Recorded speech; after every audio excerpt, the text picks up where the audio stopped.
नमस्कार मित्रांनो, ठरलं तर मग या मालिकेच्या आजच्या भागामध्ये मी तुम्हा सर्वांचे अगदी मनपूर्वक स्वागत करते। आजच्या भागामध्ये आपल्याला पाहायला मिळतं की आता अर्जुन कोर्टासमोर आपला मुद्दा मांडत म्हणतो की या अगोदरच्या इयरिंगमध्ये ट्रक साईट मॅनेजर यांनी आपलं स्टेटमेंट ह्या कोर्टात दिलं होतं, परंतु कोर्टाने त्यावेळी निकाल दिला होता की नागराज किल्लेदार हे निर्दोष आहेत, त्यांची निर्दोष मुक्तता करण्यात यावी, परंतु हीच केस मला रिओपन करायची आहे।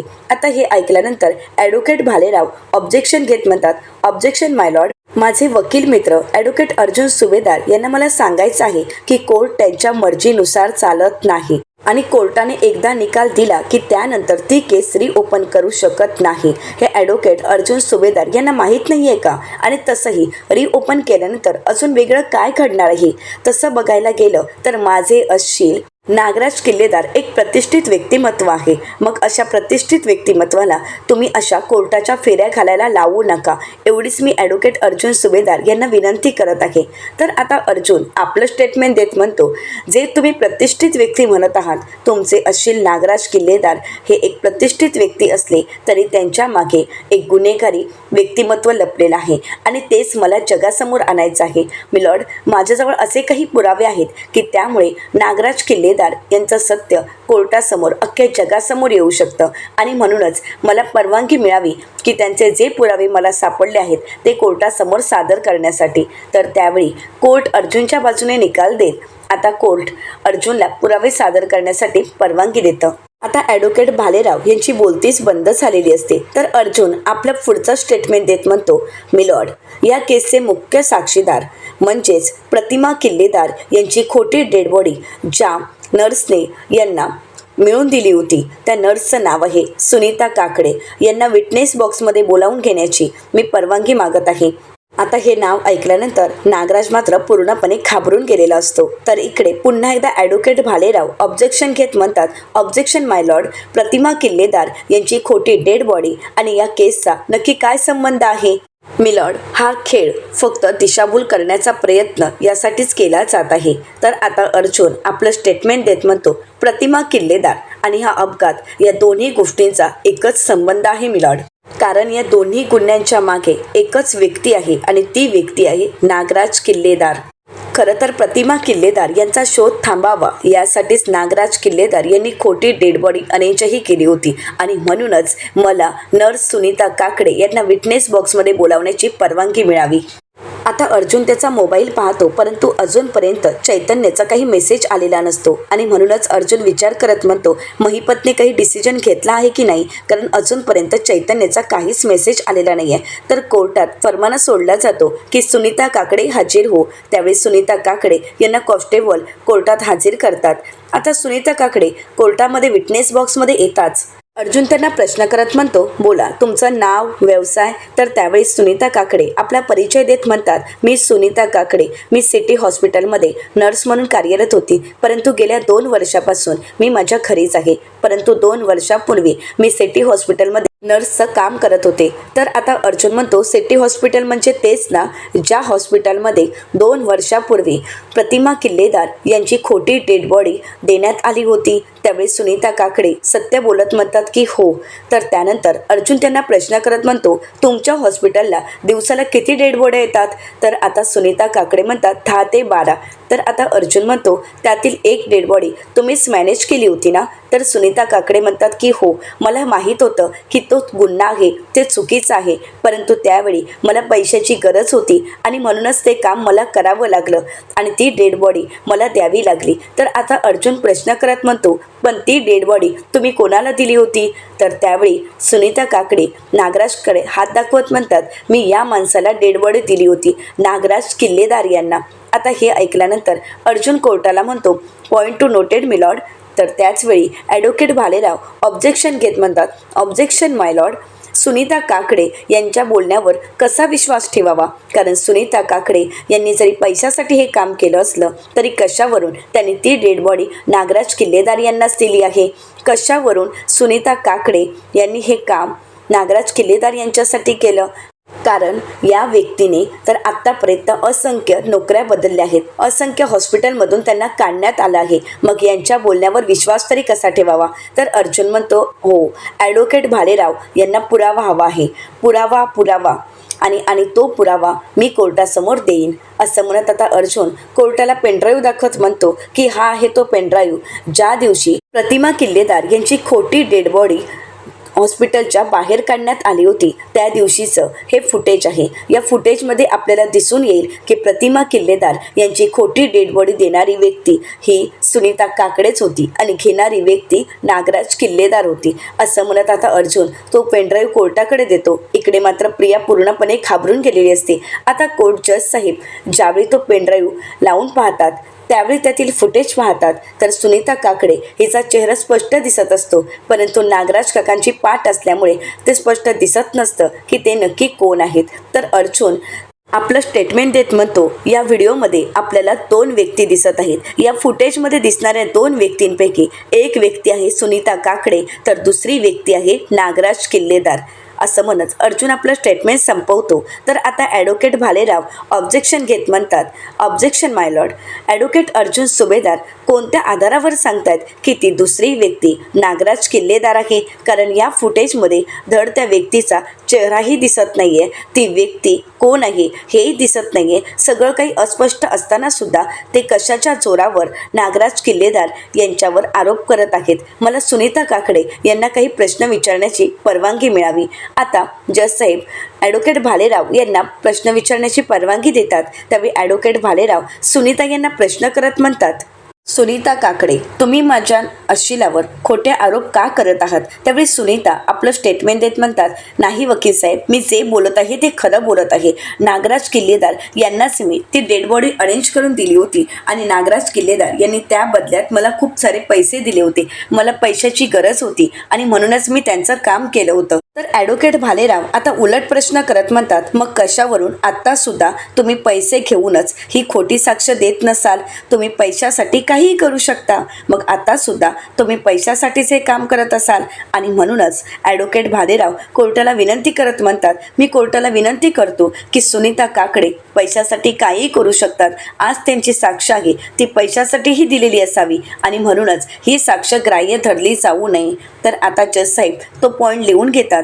तर दुसरीकडे पाहायला मिळतं आता सचिन सतत साक्षीला फोन करण्याचा प्रयत्न करतो, परंतु साक्षीचा फोन लागत नसतो. सचिनला काय करावं काहीच कळत नाही आणि त्याचवेळी सचिनला एक फोन आलेला असतो. आता तो अननोन नंबर असतो. सचिनला वाटत असतं की कदाचित साक्षीनेच फोन केला असावा आणि म्हणूनच तो घाईघाईने फोन उचलतो, परंतु त्यावेळी ज्याच्याकडून त्याने पैसे घेतलेले असतात त्याचा फोन आलेला असतो. ती व्यक्ती म्हणू लागते, सचिन दीक्षित, अरे तू माझे 5 लाख रुपये घेतलेस आणि म्हणाला होतास की 23 तारखेला देईन, परंतु 23 तारीख तर होऊन गेली आहे. मग तू माझे पैसे कधी देणार आहेस? सचिन म्हणतो, ते ना तुम्ही टेन्शन नका घेऊ, काळजी नका करू, मी लवकरच देईन. तर आता समोरची व्यक्ती म्हणू लागते, काळजी तर तुला करावी लागेल, कारण पुढच्या 10 दिवसात तू जर माझे पैसे नाही दिलेस तर मी तुझे तुकडे तुकडे करेन. असं म्हणत ती व्यक्ती फोन ठेवते. आता मात्र सचिन पूर्णपणे घाबरून गेलेला असतो. आता पैसे कसे अरेंज करावे याचा सचिन विचार करत असतो आणि त्याच वेळी सचिनला अस्मिताचा मेसेज आलेला असतो. अस्मिता सचिनला मेसेज करत म्हणते, कसा आहे सचिन, खरंच तुला भेटून खूप बरं वाटलं, मी तुला किती मिस करते हे कसं सांगू तुला. आता हे ऐकल्यानंतर सचिनसुद्धा अस्मिताला मेसेज करतो आणि त्यानंतर म्हणतो, शेवटी बायको ती बायकोच, नवऱ्याशिवाय जाणार तरी कुठे. आता सचिन खुश होतो कारण पैसे मिळवण्याचा मार्ग आता त्याला कळालेला असतो. तर दुसरीकडे कोर्टात आपल्याला पाहायला मिळतं आता अर्जुन रमेश मोरे यांना कोर्टात हजर करण्यासाठी परवानगी मागतो, परंतु त्याचवेळी अर्जुन आपला मोबाईल पाहत असतो. चैतन्याचा काही मेसेज आलाय की नाही हे चेक करत असतो, परंतु अजूनपर्यंत चैतन्याचा काही मेसेज आलेला नसतो.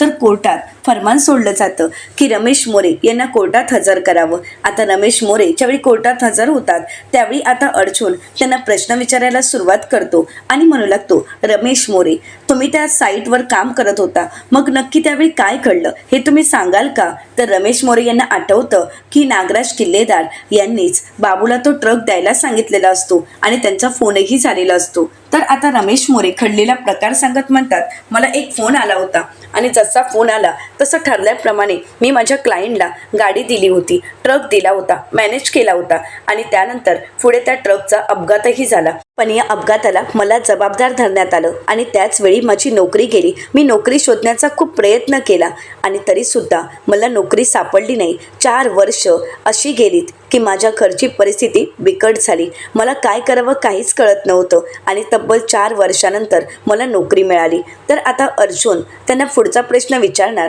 परंतु ॲडव्होकेट भालेराव ऑब्जेक्शन घेतात आणि म्हणू लागतात, रमेश मोरे यांच्या वैयक्तिक आयुष्याशी नक्की काय संबंध आहे? ॲडव्होकेट अर्जुन सुभेदार फुकट वेळ घालवत आहेत. तर अर्जुन म्हणतो, ॲडव्होकेट भालेराव, अहो पुढचं स्टेटमेंट तरी ऐकून घ्या.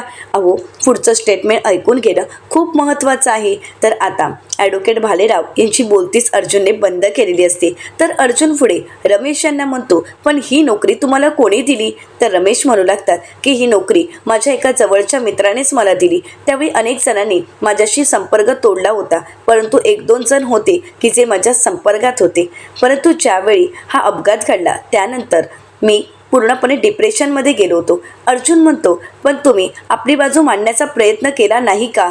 तर आता रमेश मोरे म्हणतात की हो, मी माझी बाजू मांडण्याचा प्रयत्न केला, परंतु त्यावेळी असं धरण्यात आलं की ज्यावेळी ट्रकचा अपघात झाला त्यावेळी तो ड्रायव्हर तिथून फरार झाला आणि ड्रायव्हर तिथे न सापडल्यामुळे या सगळ्याला मला जबाबदार धरण्यात आलं आणि त्यानंतर माझी नोकरी गेली. पण मी म्हटल्याप्रमाणे मी 2-3 मित्रांच्या कॉन्टॅक्टमध्ये होतो आणि एका मित्रानेच मला कॉन्ट्रॅक्ट बेसवर नोकरी दिली.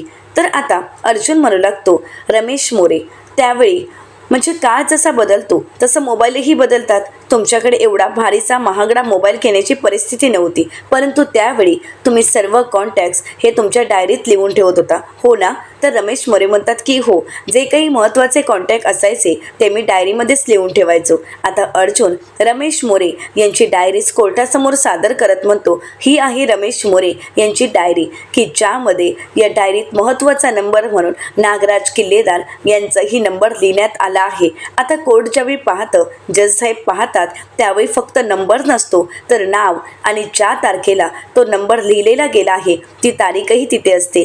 आता ती तारीख असते 22 वर्षापूर्वीची. तर आता अर्जुन कोर्टाला म्हणतो की यामध्ये फक्त नागराज किल्लेदार यांचा मोबाईल नंबर नाही तर त्यांचं नाव अगदी तारखेसहित लिहिलेलं आहे आणि आता आपण हेच सिद्ध होतं की नागराज किल्लेदार हे रमेश मोरे यांच्या कॉन्टॅक्टमध्ये होते. आता अर्जुन ॲडव्होकेट भालेराव यांच्याकडे पाहत म्हणतो, माझे हुशार वकील मित्र ॲडव्होकेट भालेराव यांना मला एवढंच विचारायचं आहे की जर एखादी व्यक्ती आपण एकमेकांना ओळखत नसू तर मग त्या व्यक्तीचा मोबाईल नंबर रमेश मोरे यांच्या डायरीमध्ये काय करतोय?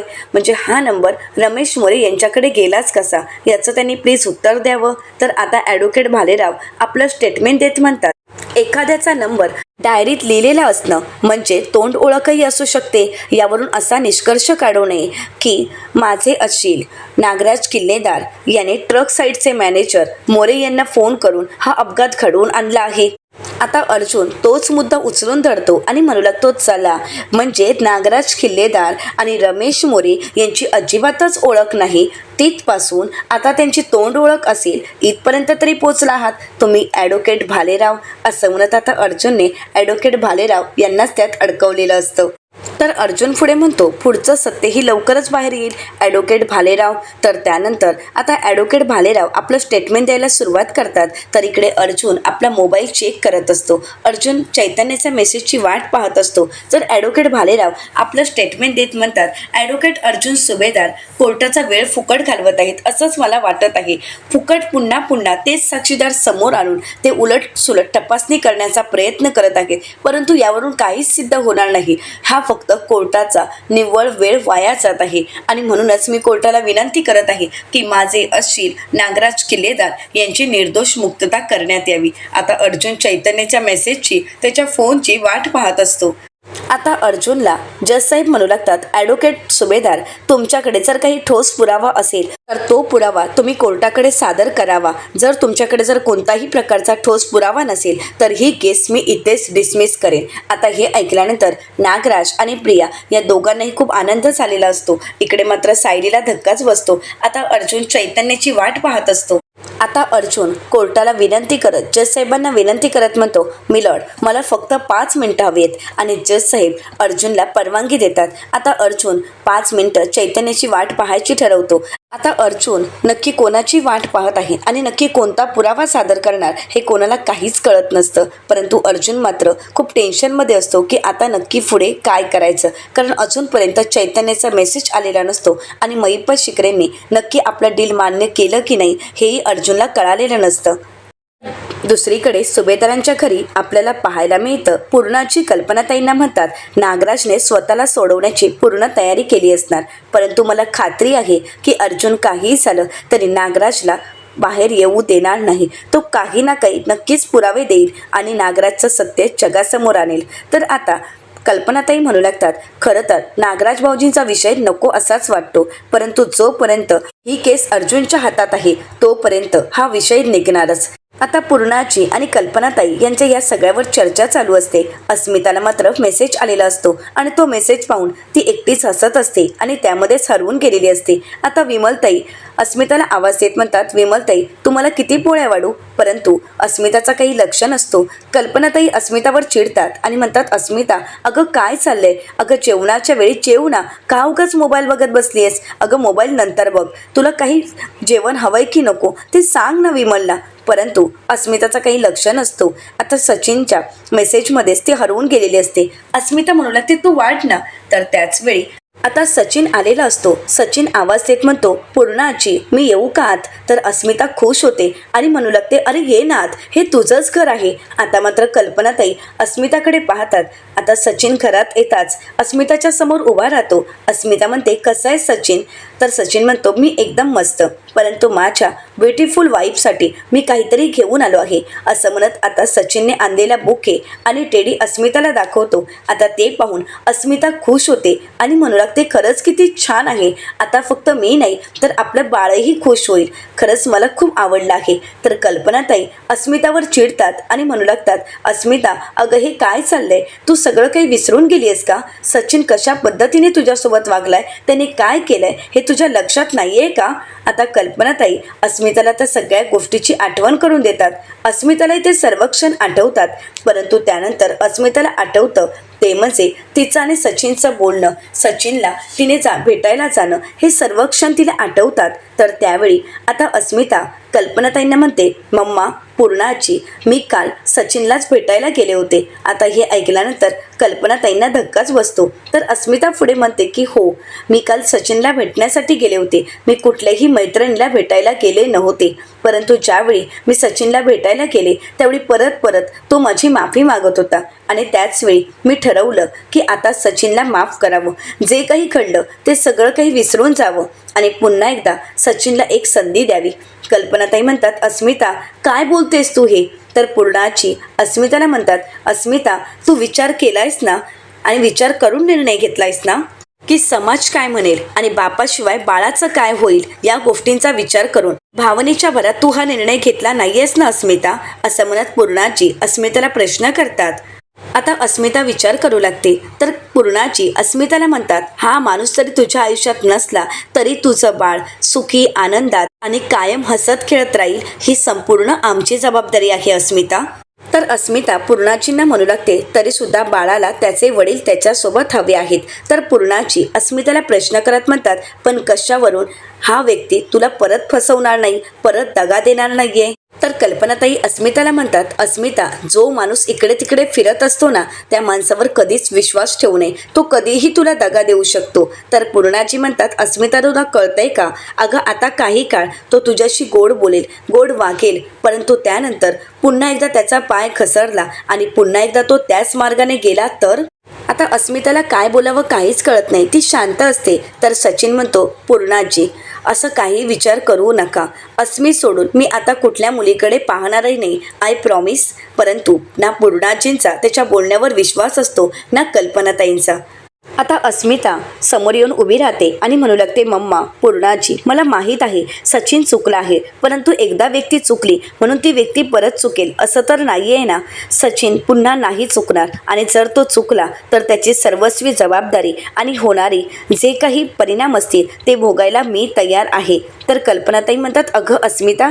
तर त्याचवेळी सचिन म्हणतो मला माहीत आहे मी चुकलो, मी अस्मिताला दगा दिला, परंतु यापुढे मी असं काहीही करणार नाही. मी फक्त अस्मिताचा आणि आमच्या बाळाचा विचार करणार आहे. तर कल्पनाताई सचिनला म्हणतात तू इथे नव्हतास ना, तेच बरं होतं. अस्मिता तुला विसरण्याचा तरी प्रयत्न करत होते. सचिन म्हणू लागतो जर मी तुम्हाला इथे नको असेल ना तर काहीच हरकत नाही. मी तुमच्या परवानगीशिवाय पुन्हा इथे येणार नाही. मला फक्त माझ्या बायकोसोबत व्हॅलेंटाईन डे सेलिब्रेट करायचा होता, तो राहून गेला होता आणि म्हणूनच आजचा हा सरप्राईजचा प्लॅन. परंतु तुम्हाला जर मी इथे नको असेल तर येतो मी, असं म्हणत सचिन तिथून निघून जाणार. तर त्याचवेळी अस्मिता आवाज देत म्हणते थांब सचिन. आता सचिन तिथेच थांबतो. सचिनचा डाव पूर्ण यशस्वी झालेला असतो आणि त्यामुळे सचिन खुश असतो. अस्मिता म्हणू लागते सचिन माझा निर्णय झाला आहे आणि तो निर्णय कोणीही बदलू शकत नाही. कारण मला माहीत आहे, मला खात्री आहे की यापुढे आपला संसार सुखाचाच होणार आहे, अगदी पूर्वीप्रमाणे. आता सचिनही मागे वळतो. कल्पनाताई काही बोलणार परंतु पूर्णाची कल्पनाताईंना म्हणतात तू काहीच बोलू नकोस कल्पना. आणि त्यामुळे आता कल्पनाताईंना काहीच बोलता येत नाही. तर अस्मिता मात्र सचिनवर पुन्हा एकदा विश्वास ठेवते आणि तिथेच ती पूर्णपणे चुकलेली असते. आता कल्पनाताई पूर्णाची तिचे डोळे उघडण्याचे प्रयत्न करतात, परंतु अस्मिता या क्षणी कोणाचंही ऐकून घ्यायला तयार नसते. तर दुसरीकडे कोर्टात आपल्याला पाहायला मिळतं ॲडव्होकेट भालेराव आपलं स्टेटमेंट देत म्हणतात की मिलॉर्ड, आत्तापर्यंत ॲडव्होकेट अर्जुन सुभेदार यांनी प्रत्येक वेळी कोर्टासमोर साक्षीदार सादर करण्याचा प्रयत्न केला, परंतु प्रत्येक वेळी तेच साक्षीदार कोर्टासमोर सादर करत आता अर्जुन सुभेदार यांनी कोर्टाची दिशाभूल करण्याचं ठरवलेलं आहे. आणि म्हणूनच मी कोर्टाला विनंती करतो की आता ॲडव्होकेट अर्जुन सुभेदार यांना संधी न देता ही केस इथेच संपवण्यात यावी आणि ॲडव्होकेट अर्जुन सुभेदार यांना ताकीद देण्यात यावी की यापुढे ही केस रिओपन करण्यात येणार नाही आणि माझे असशील नागराज किल्लेदार यांची निर्दोष मुक्तता करण्यात यावी. या अगोदर नागराज किल्लेदार यांची निर्दोष मुक्तता झालेली असताना सुद्धा ॲडव्होकेट अर्जुन सुभेदार यांनी ही केस रिओपन करण्यासाठी कोर्टाला विनंती केली आणि कोर्टाने ती मान्यही केली. परंतु ॲडव्होकेट अर्जुन सुभेदार आतापर्यंत असा कुठलाही ठोस पुरावा कोर्टासमोर सादर करू शकले नाहीत की ज्यामुळे माझे असशील नागराज किल्लेदार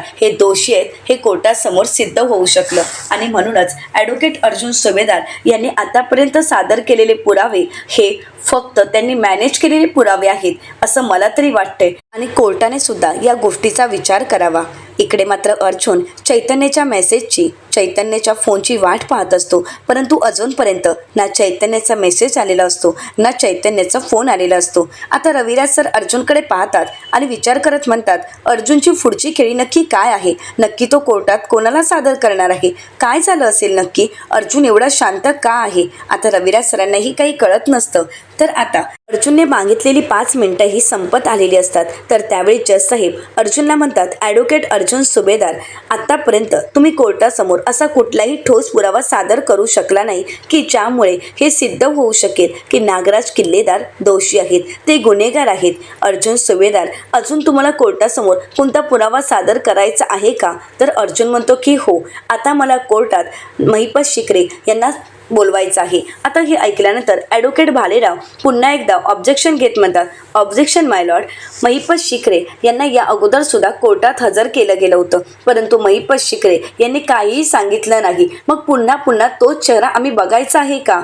तर अर्जुन म्हणतो चेहरा जरी तोच असला तरी सुद्धा आता स्टेटमेंट वेगळं असू शकतं किंवा वेगळं सत्य बाहेर येऊ शकतं. तर आता अर्जुनला जज साहेब म्हणतात पुन्हा एकदा महिपत शिकरे यांना आम्ही कोर्टात बोलवण्याची परवानगी देऊ शकत नाही, कारण या अगोदर महिपत शिकरेंनी कोर्टात काहीही सांगितलं नाही. तर अर्जुन म्हणतो चेहरा जरी तोच असला तरी आता त्याने दिलेलं स्टेटमेंट त्यामुळे केसला एक वेगळं वळण मिळू शकतं आणि म्हणूनच मी कोर्टाला विनंती करत आहे की महिपत शिकरे यांना कोर्टात हजर करायची परवानगी मिळावी. परंतु जज साहेब ती परवानगी नाकारतात आणि म्हणू लागतात ॲडव्होकेट अर्जुन सुभेदार, तुम्ही फक्त कोर्टाचा वेळ फुकट घालवत आहात, त्यामुळे मी आता तुम्हाला परवानगी न देता माझ्या निर्णयापर्यंत पोहोचत आहे. आता जज साहेब निर्णय लिहिणार, परंतु त्यावेळी अर्जुन म्हणतो प्लीज मिलॉर्ड, प्लीज तुम्ही असा कोणताही घाईघाईने निर्णय घेऊ नका. मला फक्त एक संधी द्या. यापुढे मी कोणतीही संधी तुमच्याकडे मागणार नाही. आता जजसाहेब अर्जुनच्या बोलण्याचा विचार करतात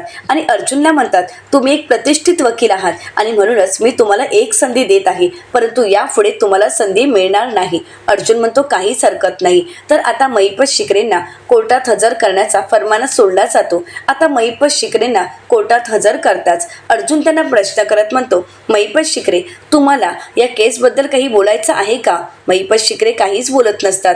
तर अर्जुन म्हणतो, बोला महिपत शिकरे, बोला, तुम्हाला बोलावंच लागेल. असं म्हणत अर्जुन आता त्यांना त्यांच्या दिलेल्या डीलची आठवण करून देतो. महिपत शिकरेंना ते डील आठवतं. अर्जुन त्यांना म्हणालेला असतो की तुम्हाला उद्या कोर्टात स्टेटमेंट द्यावं लागेल. तुला सत्य सांगावं लागेल की ही सुपारी तुला नागराज किल्लेदार यांनीच दिली होती. नाहीतर मग तुझ्या जवळचा हुकमी एक्का, तुझी हुकमाची राणी, ती माझ्या हातात आहे. तुला जर तुझ्या मुलीला साक्षीला जेलच्या बाहेर ठेवायचं असेल तर तुला सत्य सांगावंच लागेल. नाहीतर मग आता मात्र महिपत शिकरे घाबरून गेलेले असतात.